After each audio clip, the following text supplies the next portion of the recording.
Hello, happy Saturday. Welcome to another Education Car Chat. Car Talk. This is not talking about cars. This is me talking in a car. Got this idea from an associate on LinkedIn. Decided to run with it as the muse hits me on educational issues. Just wanted to share out some thoughts. So you'll notice I'm not dressed in my normal work attire. That's because it's Saturday. And actually, if you were here in the car with me, you would notice there's a peculiar odor about me. I was helping my mom dig out a septic system, and that means sewer in country talk. So it's been a fun morning. Lots of other adjectives I could describe there, but I'll keep it professional. Anyway, I was thinking, as educators, it's Saturday morning. Many of us probably had some struggles this week, whether it's with student behavior or situations students are facing that are unfortunate, or even, the simple fact that we're working in a government bureaucracy trying to provide holistic care for human beings who aren't fully developed in a society that is far from perfect. So all of that, regardless of wherever you work, you face struggle this week, and it was tough, and it is grinding, and it can become very difficult to do.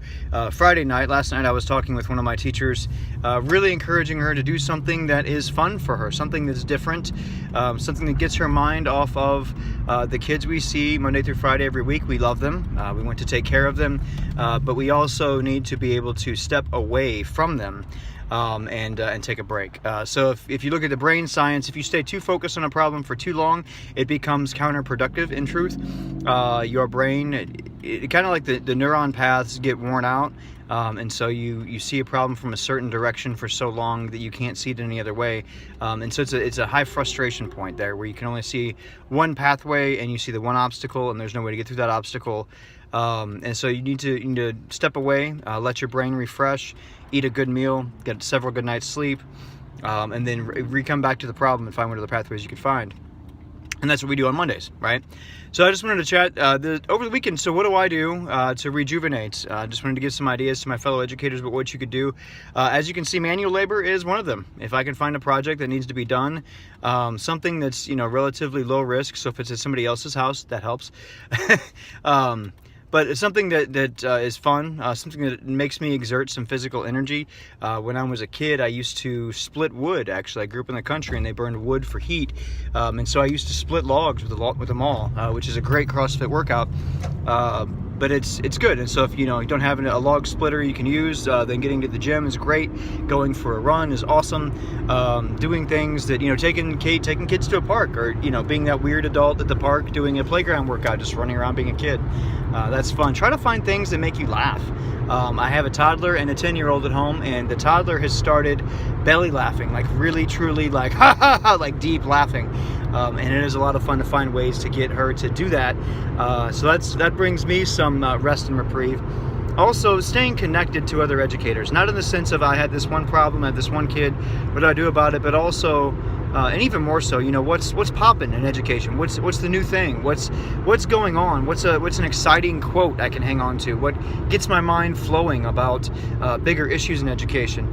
So I use Twitter for that mainly. I've jumped in on EduChat, hashtag EduChat. I've jumped in on, there's a Missouri EduChat that I've jumped in on.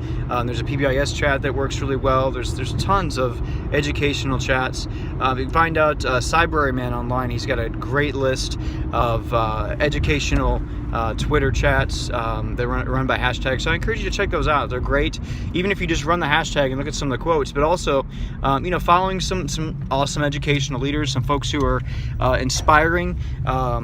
Shout out to Nathan Lang. He's got some great quotes on there. Justin Tart, Dr. Tart from Unionville, has some awesome quotes that he's posting up, and some ideas that he's posting. I enjoy those, and there's just too many to count, really. So many good education leaders out there on Twitter posting encouraging quotes.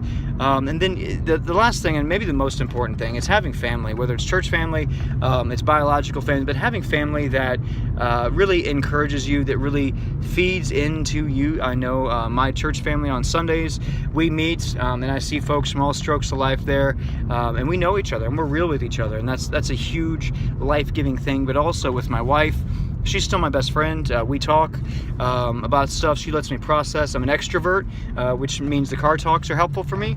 Hopefully they help you too, but also, you know, getting to talk with her about ideas and processing, and then putting a cap on the processing and just talking about, you know, whatever show she's watching or whatever, you know. She's also an educational leader, and so whatever, you know, helping her process whatever she's going through. So to summarize, how do I recuperate? I do something different. I do something different than education. For me, that can be manual labor or working out or running, making people laugh, hanging out with family, hanging out with people who love me. So, you know, take whatever idea works for you. You know, have some game nights with some friends. Schedule a girls' night out if you're a lady, or a guys' night out if you're a fella. Get some people around you.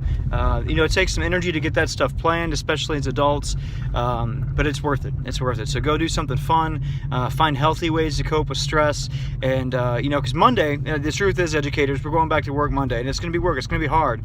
But we're going to make a difference. We are going to make a difference in the lives of our kids. We are going to be a positive agent of change in the lives of every student that we touch, as long as we take care of ourselves, as long as we have the energy, as long as we come to the day positive and ready to go.